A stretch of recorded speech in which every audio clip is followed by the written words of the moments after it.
नमस्कार दोस्तों, मेरा नाम है दर्पण और आप देख रहे हैं अबिन 24 न्यूज़। दोस्तों, अगर सरकार ने आपसे पैसे लेने हो तो वो कैसे आपसे पैसे ले लेती है, यानी कि सरकार जो है अगर उसका कोई भी देनदारी आपके जो है तरफ से देनी बनती हो तो वो किस तरीके से आपसे छीन लेगी, आपको इसके बारे में पता तक नहीं चलेगा। क्योंकि यहाँ पर कुछ लोग आपको यहाँ पर दिखेंगे कि यहाँ पर कुछ लोगों ने हाउसिंग बोर्ड के फ्लैट्स लिए थे और हाउसिंग बोर्ड के फ्लैट्स लेने का मतलब ये है कि उन्होंने उन्हें बुक जो है करवाया था, बाकायदा उसकी पेमेंट जो है वो की थी और उसके बाद जो है यहाँ पर ये लोग बाकायदा पिछले कई वर्षों से अपनी पेमेंट को फंसाकर जो है किस तरीके से बैठे हुए हैं। आपको बता दें, पूरा मामला है कि इन्होंने हाउसिंग बोर्ड हरियाणा के जो फ्लैट थे, आपको बता दें ये फाइल लगभग 2018 की है। आप देख सकते हैं इसमें 2018 में जो कि फ़्लैट्स की बुकिंग अमाउंट इन्होंने यहाँ पर दी थी और इसमें से एक फ़्लैट इन्होंने बुक जो है करवाया था जिसमें इनका कोई फ़्लैट निकल नहीं पाया। लेकिन बता दें कि उसके बाद बता रहे हैं कि 2 साल बाद इनका जो फ्लैट है वो निकलता है और उसके बाद क्या कुछ होता है इनसे बात करने का प्रयास करेंगे। और सरकार की तरफ से जिस तरीके का रवैया इनकी तरफ आ रहा है तो काफ़ी ज़्यादा परेशान है। इनसे बात करते हैं। क्या नाम है, कहाँ रहते हो आप? मेरा नाम रविंदर कुमार है सर, और मैं सदर बाज़ार का रहने वाला हूँ। तो ये मेरी मम्मी है और वो मेरी भाभी हैं। तो ये बात सर ऐसे थी, ये 2018 में एक गरीबी रेखा के लिए ना जो हाउसिंग बोर्ड की तरफ से एक मकान की ऑफ़र आई थी, तो उसमें क्या बीपीएल कार्ड वालों के लिए था स्पेशल। तो हमारा बीपीएल कार्ड था और हमने ना ये अपना जो भी है फार्म जैसे करके अपना पहले तो हम ऑफिस गए। ऑफिस में बताया है कि पर्ची दी थी जी पहले। एक मिनट। हम ऑफिस गए, ऑफिस में बताया कि आपका जो है ये फ्लैट का फार्म जो है भर जाएगा, लेकिन ऐसे भरेगा, आपकी पेमेंट इतनी होगी तो आपका ये बुक हो जाएगा कार्ड फार्म जो है। फिर हमने इसके बाद ना अपना वहाँ पर ओके किया। हमें हालांकि फ़्लैट तो दिखाया नहीं था, हमें सिर्फ ये बताया गया कि आपका फ़्लैट नंबर निकल जाएगा, फिर आपको फ़्लैट भी दिखाया जाएगा। अच्छा, यानी कि हमें ये नहीं पता कि फ़्लैट कैसा निकलेगा कैसा नहीं निकलेगा। इसमें ये भी आपको मालूम नहीं था कि फ्लैट कौन सा होगा, 1 BHK होगा या 2 BHK होगा, क्या होगा? ये कुछ नहीं पता था मुझे। बस इसमें जो लिख रहा है ना, ठीक है, इसमें लिखा हुआ था कि करनाल के अंदर 4,75,000 में आपको ये मकान दिया जाएगा। 4,75,000 में आपको मकान दिया जाएगा और इसके बाद जो आपकी पेमेंट होएगी ना वो काटने के बाद बैंक से लोन करा दिया जाएगा, आपको EMI बन जाएगी इसकी और आपको चाबी मिल जाएगी। अब सर हमने 2018 में अपने जो भी है अपने फार्म में ये अपने इसकी DD करवाई थी। DD के द्वारा स्टेट बैंक ऑफ इंडिया की तरफ से हमने पैसे ये भुगतान करा था। ये रहा हमारा DD का ये वो है। अच्छा, हमारे पास आपने बुकिंग अमाउंट जो है उनको दी? हाँ जी, ये हमने DD करा के अब ये पेमेंट उनके पास ट्रांसफ़र कर दी थी। और इस पर सर देखिए डेट भी ना, इस पर डेट भी लिख रही होगी 2018 की, 12/9/2018। अब 2018 को हमने पेमेंट कर दी थी है। फिर क्या होता है उसके बाद हमारे पास फ़ोन पे हमारी खबर आती है 2020 में कि आपका फ़्लैट निकला है। अब हम फ्लैट देखने के लिए जब गए वहाँ पर हमने पूछा कि हमारा जो फ्लैट नंबर है वो क्या है। उन्होंने हमें फ्लैट नंबर भी दिखाया था। फ्लैट नंबर क्या था हमारा, दिखाना वो पर्ची लेके हम अपने फ्लैट देखने के लिए गए और हमारा फ्लैट निकला था अंसल के अंदर, बिल्कुल आउट एरिया में जाकर।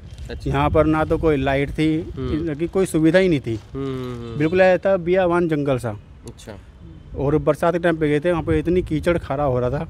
कहते हैं कि एक कार में गए थे बल्कि हम देखने स्पेशल, वो कार भी उसमें फंस गई थी। अच्छा। बड़ी मुश्किल से वो कार भी निकाली हमने किसी के साथ।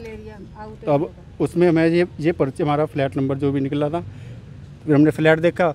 फ्लैट वो ऐसा था बिल्कुल बेकार। कहते हैं ना कि इंसान, इसमें बताया गया था कि हमें इतना बताया गया था कि आपको 50 गज के एरिया में दिया जाएगा, लेकिन जब हम फ्लैट देखा तो फ्लैट कोई तकरीबन ऐसा होएगा 31 गज में बना हुआ। ठीक है। और ऐसे बना हुआ था फ्लैट, वो बिल्कुल टूटा फूटा, इतनी गंद दिखाई थी उसमें, पानी उसमें भरा हुआ था बरसात का और सारा टूटा फूटा था, पुराना बिल्कुल। हाँ जी, कहते हैं कि थर्ड खस्ता हालत में था, बिल्कुल थर्ड क्वालिटी का फ्लैट था। कोई ये नहीं थी उसमें क्या भी कि मेरा एक न्यू फ्लैट है। फिर हमने उसको बताया, उसको हमने जो वॉचमैन था उसे दिखाया मैं कि भाई ये फ्लैट की हालत देखना, अब ये फ्लैट कितने का, इतने में कौन लेगा। फिर चौकीदार कहता है कि ये सर आप वहाँ जाके बात करना, हमें तो दिखाने का।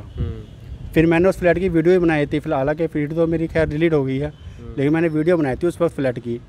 फिर मैं उसके बाद जाता हूँ अपने ऑफिस में। अब ऑफिस में मैंने ये चीज़ दिखाई मैं कि हमें वो फ्लैट पसंद नहीं आया। कौन से ऑफिस में गए थे? यही हाउसिंग बोर्ड के ऑफिस में, जहाँ हमने ये पेमेंट करके ये फार्म जमा कराए थे। उस ऑफिस, ये ऑफिस है 4 सेक्टर में। ये 4 सेक्टर में जो ट्रक यूनियन है ना, उससे थोड़ा सा आगे है इनका ऑफिस। पब्लिक जानती है कि मैं ही नहीं, मेरे ऐसे कई और लोग हैं जिन्होंने ये पैसे फंसा के बैठे हुए हैं। अब सरकार क्या कहती है कि आपको ना, अगर आपको पसंद नहीं आता ये फ्लैट, तो आप ना एक काम करो, ये एप्लीकेशन लिख दो। ये मैंने फिर एप्लीकेशन लिखी जी। ये एप्लीकेशन दिखाइए सर। जी जी बताइए। ये मैंने एप्लीकेशन लिखी, उनके पास मैंने ये, और ये उन्होंने मुझे 2020 में रिसीविंग दे दी थी कि हाँ जी ये आपकी एप्लीकेशन में जमा कर ली, आपके पैसे आ जाएंगे, यानी कि 2-4 महीने में आपके पैसे आ जाएंगे अकाउंट में, ये आपका कैंसिल हो जाता है। तो उन्होंने हमारा ये कैंसिल कर दिया। अब उसके बाद क्या होता है, हमने 2-4 महीने वेट करा, फिर हमने वहाँ पे गए कि सर हमारा पैसा अभी तक तो आया नहीं। कई दफे गए। फिर वो कहते हैं कि आपका पैसा आएगा लेकिन थोड़ा सा कट के आएगा, 2-4 हज़ार रुपये आएगा, मतलब 2-4 हज़ार रुपये कट के आएगा। मैं कि चलो कोई नहीं, चलो जो भी कुछ कट के आता है कुछ तो आएगा। 47,500 हमने जमा करे, 40 तो आएगा। अब 2-2, 4-4 महीने कर करके ये टाइम आ गया, आज 3 साल होने पे आ गए। इनमें डेट देख लो एप्लीकेशन की, मेरी 3/8/2020 की एप्लीकेशन की डेट है, और आज 2022 है। 8वें महीने में ये 3 साल हो जाएंगे। 3 साल में ना तो ये पैसा आता है अकाउंट में, और ना ही इसका कोई सॉल्यूशन होता है उन पे। वहाँ जाते हैं, वहाँ पर ना तो पीने के लिए पानी है ना कुछ है, कि कस्टमर जो बंदा बोलते अंदर बैठे होते हैं वो कहते हैं कि हाँ जी आपका पैसा वहाँ से आएगा पंचकुला से। अब आप ये बताइए, जब हमने पैसा जिस ऑफिस में हमने जमा कराया है, जहाँ हमने फार्म जमा कराए हैं, जहाँ से हमने ये रिसीविंगें ली हैं, तो हमें इस ऑफिस से मतलब है, जहाँ पंचकुला से मतलब है। आपने पेमेंट कैसे की थी? मैंने ये पेमेंट ये डीडी के द्वारा की थी। ये प्रूफ है सर मेरे पास सारा, आप ये देखिए। तो आप देख सकते हैं बकायदा इनके जो डीडी है वो भी इनके पास है, और ये रहा सर, देखिए स्टेट बैंक ऑफ इंडिया से पेमेंट की हुई है ये रहा सर, देखिए आप। ये रहा मेरा डीडी का ड्राफ्ट नंबर है। हाँ जी, और ये 2012-9-2018 की है। कहने का मतलब ये 5 साल को पेमेंट, 5 साल की पेमेंट को होने के आगे, और हमने ब्याज पे पैसे पे उठा के ये पेमेंट करी है। अब हम गरीब बंदे हैं, किराए पे हम रहते हैं, फ्लैट भी नहीं ले पाए और पैसे भी नहीं मिले। फ्लैट तो हमने कैंसिल ही कर दिया था क्योंकि हमारे बस की यही फ्लैट था ही नहीं जैसा आपने सोचा था या जैसा, और इन्होंने अमाउंट इतना बढ़ा दिया था। इसमें दे रखा है 475 का, ये बोलते हैं 2 साल बाद कि ये 2 साल का पुराना रेट है 475 का। अच्छा, ये देखिए सर, ये इसमें लिख रहा है 475। अब वो कहते हैं कि ये 2020 में, कि ये 2018 में 2018 का अमाउंट है। आपको ये पड़ेगा, 2020 में बता रहे थे, आपको ये पड़ेगा 6 लाख कुछ रुपए का, मतलब 7 के समथिंग था कुछ। तो इसमें आप अगर पहले जैसे आपने एक पेमेंट ये करी है 47,500 रुपये, इसके बाद आपको 2 पेमेंटें और करनी है, यानी कि आपकी 3 पेमेंटें उसमें कटने के बाद बैंक से लोन करा देंगे आपको। यानी कि अगर मैं बैंक से लोन कराता तो ये मुझे पड़ता कम से कम 9 लाख रुपए का। और जबकि अगर इसे देखा जाए ना, कोई अगर इंसान इसकी फ़ोटो देख लेता फ्लैट की, तो इसके कोई 2 लाख भी नहीं देगा।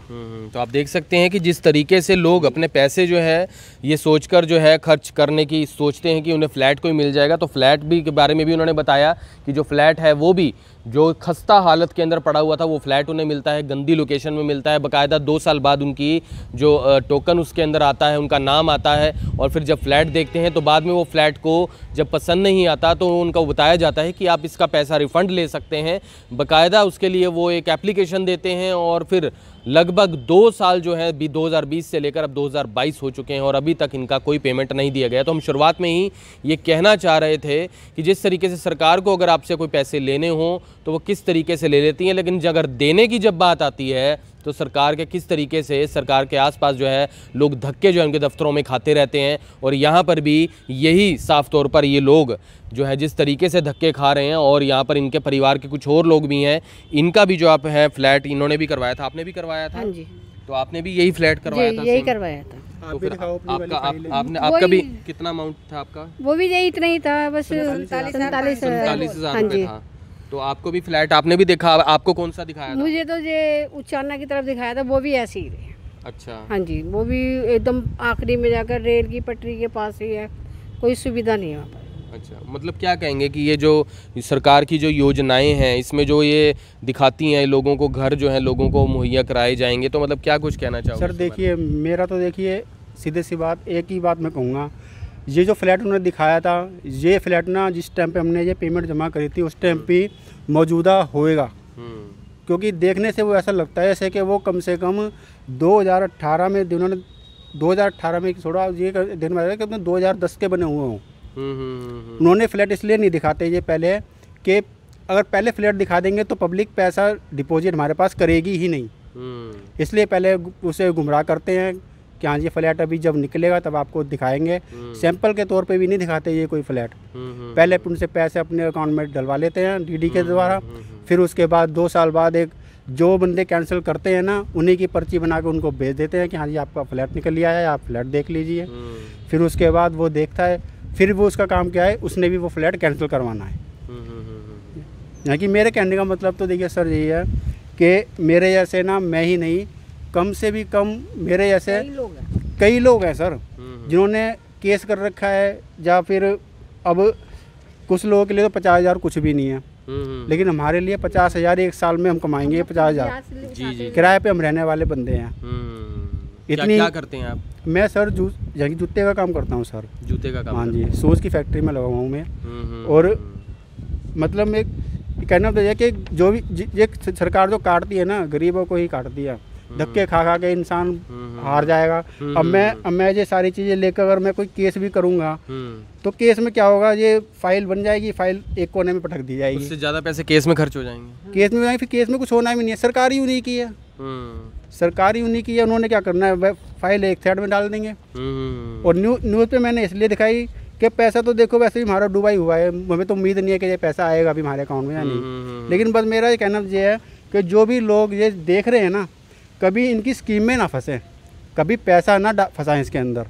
आने वाले टाइम में जैसे इन्होंने तो स्कीमें बहुत चलाई हुई हैं, इसलिए पैसा फंसाने से पहले ना एक बार जी इनका फ्लैट जरूर देख तो आप समझ सकते हैं कि इनका जो दर्द है वो आप समझ सकते हैं, जिस तरीके से इन्होंने ये बात कही है, और ये दिल से इन्होंने ये बात कही है, क्योंकि जो यहाँ पर पेमेंट भी इन्होंने की है और बाकायदा जो फ्लैट इन्हें दिखाया गया, जो बाकायदा बात ये नहीं है कि वो फ्लैट की 4,75,000 रुपये कीमत थी, और जब इनका नंबर आता है उस फ्लैट को लेने के लिए 2 साल बाद, तो उसकी कीमत जो है सीधा 2 से 2.5 लाख रुपए बढ़ा दी जाती है। और उसके बाद जब ये फ्लैट देखने जाते हैं तो फ्लैट देखकर ही, उसकी खस्ता हालत देखकर ही ये पाँव पीछे कर लेते हैं। उसके बाद ये बाकायदा अपने पैसे के रिटर्न के लिए जब एप्लीकेशन डालते हैं तो वहाँ पर भी 2 साल से ज़्यादा हो चुके हैं और अभी तक कोई पेमेंट का रिटर्न इन्हें नहीं किया गया है, जिसे लेकर यहाँ पर मजबूरी में हमारे दफ्तर के धक्के खाते हुए पहुँचे। और फिर जो हमारा प्रयास यही था कि इनकी बात जनता तक जानी चाहिए, जिस तरीके से ये इनका पेमेंट यहाँ पर नहीं मिला है। तो आपसे अपील है, इस वीडियो को ज़्यादा से ज़्यादा शेयर ज़रूर करें। सरकार की इस तरीके की जो ये सुविधाएं, जो कि जिस तरीके की नई नई तरह की जो स्कीमें निकालती है, उससे ज़रूर बचने का प्रयास करें। क्या मेरा सिर्फ आखिरी में एक ही बात कहना है कि जो मैं तो देखो फंसा, मेरे जैसे और भी बहुत लोग फंसे। लॉकडाउन के बाद ना ऐसी हालत है लोगों की कि बड़ी कहते तो महंगाई हो गई है, और ऊपर से कमाई वही के वही है। कहना यह है कि कोई भी अगर ऐसी स्कीम आती है ना मकान के बारे में, कि पहले मेरा बस यही कहना है, पहले अपना मकान देखो, उसके बाद कोई डीडी वीडी करके अपना पैसा फंसाएं, क्योंकि ये सरकार बहुत तेज़ है। जी सरकार ने तो सिर्फ पैसे अपने ऐंठने हैं। मेरे ऐसा 1 से 47,000 रुपये लेकर न जाने कितने हज़ारों लोगों से इन्होंने 47,000 रुपये जमा कर रखे होंगे, हज़ारों लाखों लोगों से, तो कितना बनता है सरकार के पास। जी। तो आपसे अपील है, इस वीडियो को ज़्यादा से ज़्यादा शेयर ज़रूर करें। फिलहाल इस वीडियो से आपने कुछ ना कुछ सीखा ही होगा, तो आपसे अपील है इस वीडियो को शेयर करें। फिर से जुड़ेंगे अभी 24 के ऊपर, तब तक के लिए जय हिंद। अब यहाँ तक आ ही गए हैं तो हमारे चैनल को सब्सक्राइब जरूर करें और नीचे दिए गए बेल आइकन को जरूर दबाएं, ताकि हर खबर सबसे पहले पहुंचे आप तक।